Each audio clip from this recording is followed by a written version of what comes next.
Apa yang kita belum percaya, supaya bisa kita mempercayainya, supaya kita terhindar daripada kesusahan. Kepadamu Allah yang membuat hati kami teduh. Buatlah kami menerima kebenaran-Mu, sehingga kami tahu pencipta roh yang ada di dalam diri kami sebagai manusia.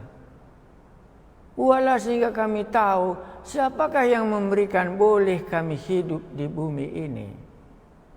Kepadamulah puji-pujian kami, karena Engkaulah yang paling berharga, yang memberikan kami hidup selama kami di atas bumi ini, dan nanti memberikan kami hidup di surga. Tolonglah kami. Dalam nama Yesus kami berdoa. Amin. Kita akan menceritakan lagi apa yang diceritakan oleh Yesus. Hati kita masih bertanya, siapakah yang memberi aku hidup? Dan bagaimanakah nanti hidupku di bumi? Dan kalau seandainya aku telah tersesat dan mati karena sudah tua, apakah sampai di kuburan tidak ada lagi pengharapan? Apakah manusia sesudah mati, sesudah itu lenyap? Itulah yang kita mau tahu, supaya hidup kita akan sampai kepada kekekalan. Cerita itu dilukiskan oleh Yesus di dalam Yohanes pasal 11. Itu ada namanya seorang Lazarus. Saudaranya namanya Marta dan Maria. Dan Yesus sering tinggal di rumah orang itu. Dan pada suatu hari si Lazarus ini sakit. Dan mereka menceritakannya kepada Tuhan Yesus. Tapi Tuhan Yesus sengaja tidak datang, membiarkan sampai Lazarus sudah 4 hari di dalam kuburan. Dan sesudah itu dia datang. Karena Tuhan Yesus berpikir supaya orang-orang lain tahu bahwa dialah yang memberi hidup. Dialah Tuhan Allah pencipta yang membangkitkan orang mati supaya memberikan pengharapan. Jadi Yesus bukan saja menyembuhkan orang-orang sakit, tetapi dia juga membangkitkan orang yang sudah ada di dalam kuburan. Kita baca ayat 25. Yohanes pasal 11 ayat 25. Jawab Yesus, "Akulah kebangkitan dan hidup. Barang siapa percaya kepada Aku, ia akan hidup walaupun ia sudah mati. Dan setiap orang yang hidup dan yang percaya kepada Aku tidak akan mati selama-lamanya. Percayakah engkau akan hal ini?" Jawab Marta, "Ya Tuhan, aku percaya bahwa Engkaulah Mesias Anak Allah, Dia yang akan datang ke dalam dunia." Dan sesudah berkata demikian, ia pergi memanggil saudaranya Maria dan berbisik kepadanya, "Guru ada di sana dan ia memanggil engkau." Mendengar itu Maria segera bangkit lalu pergi mendapatkan Yesus. Tetapi waktu itu Yesus belum sampai ke dalam kampung itu. Ia masih berada di tempat Marta menjumpai dia. Ketika orang-orang Yahudi yang bersama-sama dengan Maria di rumah itu untuk menghiburnya melihat bahwa Maria sedang bangkit dan mau pergi keluar, mereka mengikuti karena mereka menyangka bahwa ia pergi ke kubur untuk meratap di situ. Setibanya Maria di tempat Yesus berada dan melihat dia, Tersungkurlah ia di depan kakinya dan berkata kepadanya, "Tuhan, sekiranya Engkau ada di sini, saudaraku pasti tidak mati." Iman kepada orang sakit, bahwa Yesus berkuasa menyembuhkan orang sakit, sudah menjadi bagian iman mereka. Tapi kalau dia sudah mati, belum sampai iman mereka. Makanya, "Tuhan, sekiranya Engkau ada di sini, saudaraku pasti tidak mati." Kata Yesus, ketika Yesus melihat Maria menangis dan juga orang-orang Yahudi yang datang bersama-sama dia, maka masguslah hatinya, ia sangat terharu dan berkata, "Di manakah dia kamu baringkan?" Jawab mereka, "Tuhan, marilah dan lihatlah." Maka menangislah Yesus. Kata orang-orang Yahudi, "Lihatlah betapa kasihnya kepadanya." Tetapi beberapa orang diantaranya berkata, "Ia yang memelekkan mata orang buta, tidak sanggupkah ia bertindak sehingga orang ini tidak mati?" Pengenalan akan Yesus dari sisi semua orang berbeda-beda. Kalau Marta dan Maria berkata, "Kalau di sini Tuhan tadi, maka saudaraku itu pasti tidak mati." Orang-orang lain berpikir, apakah dia tidak dapat menolong sehingga Lazarus ini tidak mati? Jadi dalam cerita ini semua pengenalan orang akan Yesus hanya sekedar waktu mereka memiliki permasalahan di dalam hidup ini.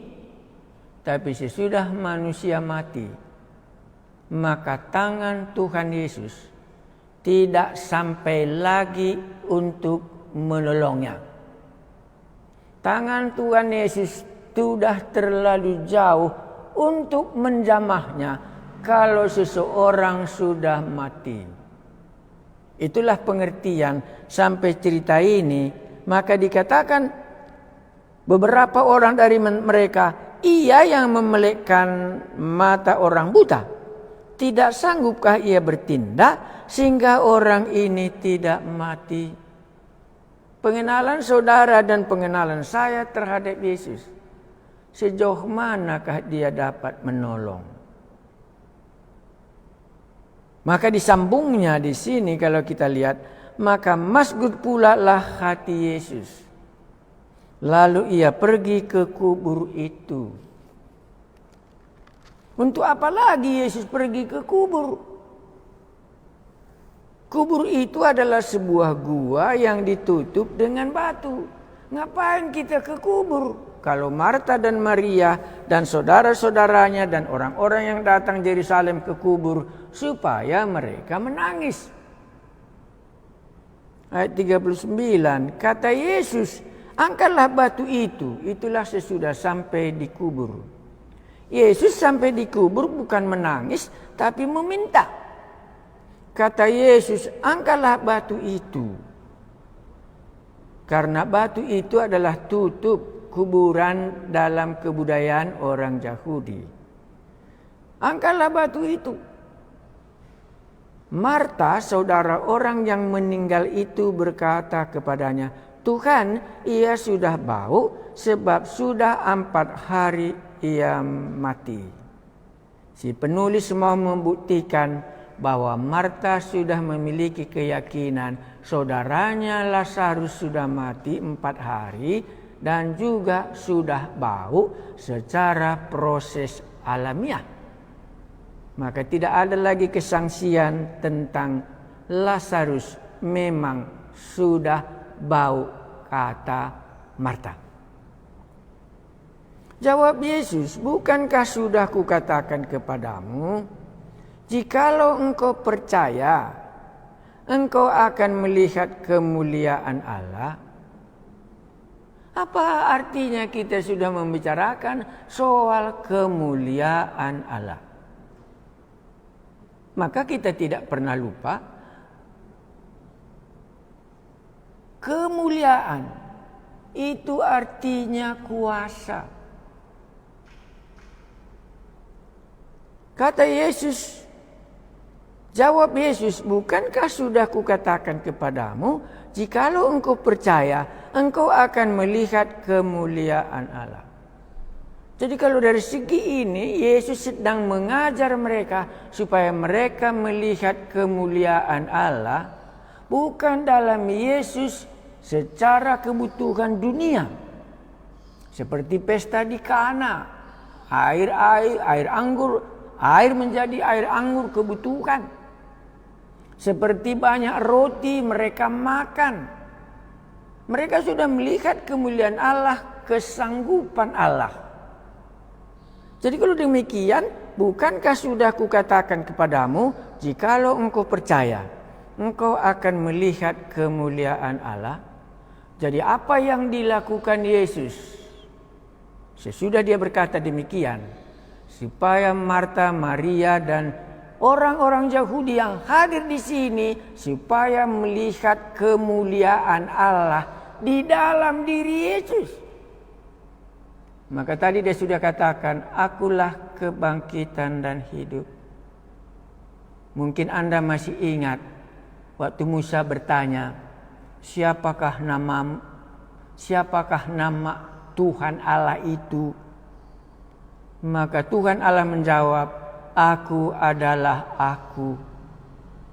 Sekarang dia sudah berkata, akulah kebangkitan dan akulah hidup, yang hadir di Gunung Sinai bersama dengan Musa. Dulu belum dalam tubuh yang memiliki darah dan daging. Tetapi waktu dikubur ini, Tuhan Allah yang menciptakan langit dan bumi ada di dalam tubuh diri manusia, maka dia akan berkata, bukankah sudah kukatakan kepadamu, jikalau engkau percaya, engkau akan melihat kemuliaan Allah. Allah yang namanya aku adalah aku. Sekarang inilah dia yang sedang menyatakan kemuliaannya. Inilah dia yang menghembuskan napas kehidupan. Maka Yesus menunggu. Bukan di rumah peristiwa ini terjadi.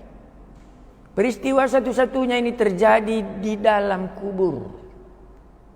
Karena manusia akan menjalani hidup. Karena manusia akan menjalani hidup dalam proses harus turun ke liang lahat. Manusia akan mengalami proses akhir semua hidup manusia akan turun ke liang lahat, berada di dalam kuburan. Yesus yang mengasihi manusia, Tuhan Allah yang menciptakan manusia sepeta dengan seteladan dengan gambarnya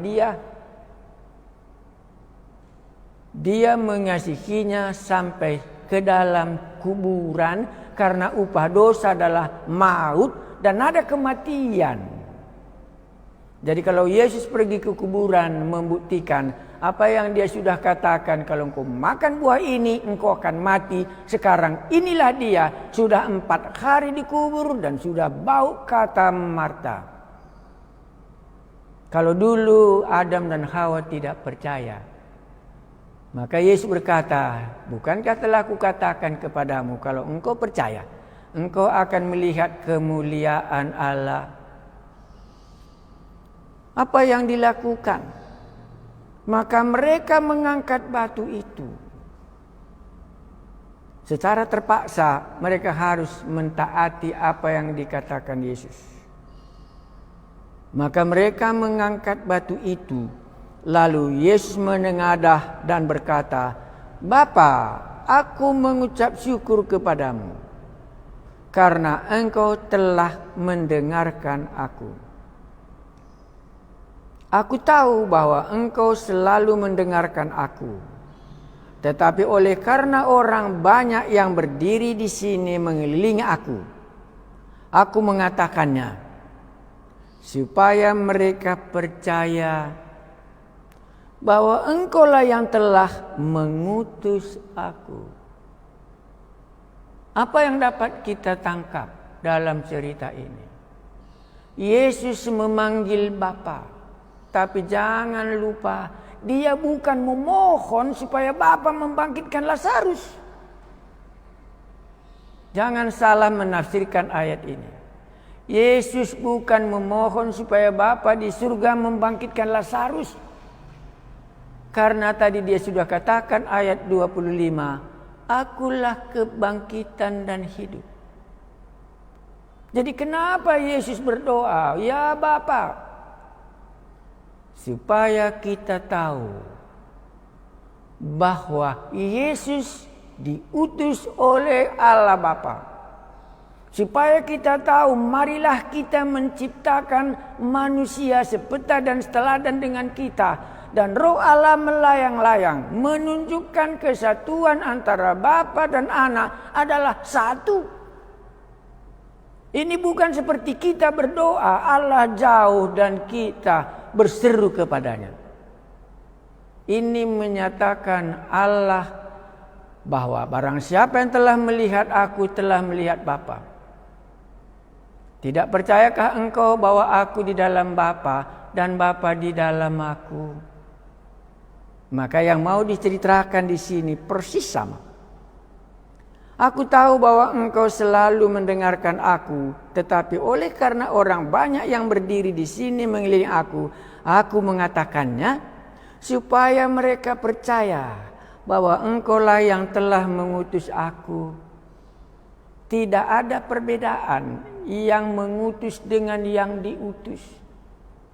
Itulah dia menunjukkan kita, Allah Bapa, Allah Anak, Allah Roh Kudus adalah satu di dalam misinya, menyatakan supaya kita percaya aku adalah aku. Inilah Tuhan Allah yang memberikan napas kepada Adam dan Hawa sekarang hari di dalam kuburan ini karena Lazarus sudah menjadi tanah. Karena 4 hari sudah menjadi busuk, semuanya sudah berubah menjadi tanah.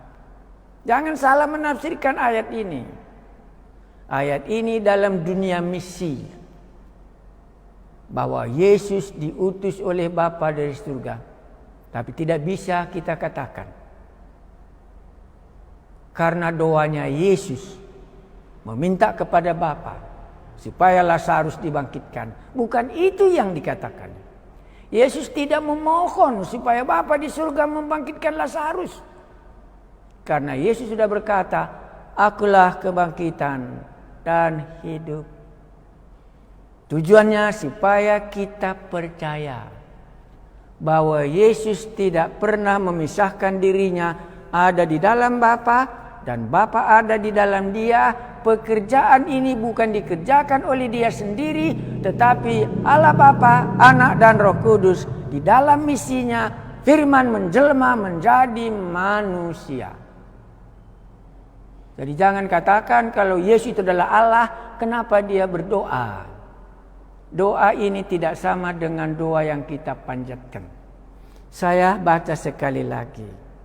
Aku tahu bahwa engkau selalu mendengarkan aku.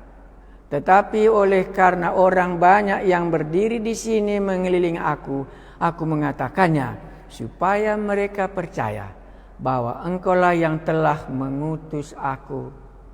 Kalau mereka mengakui Yesus diutus oleh Bapa, maka inilah Allah yang telah datang yang menjelma menjadi manusia.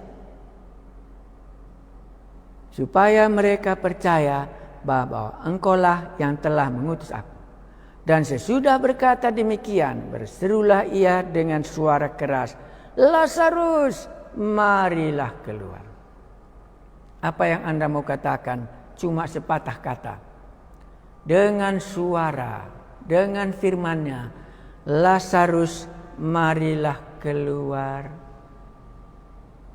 Lazarus, marilah keluar. Tidak dikembalikannya rohnya di sini.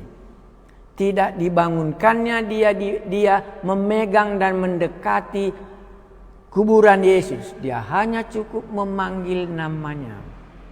Lazarus, marilah keluar. Ini mengingatkan semua orang akan dipanggil dari kuburan.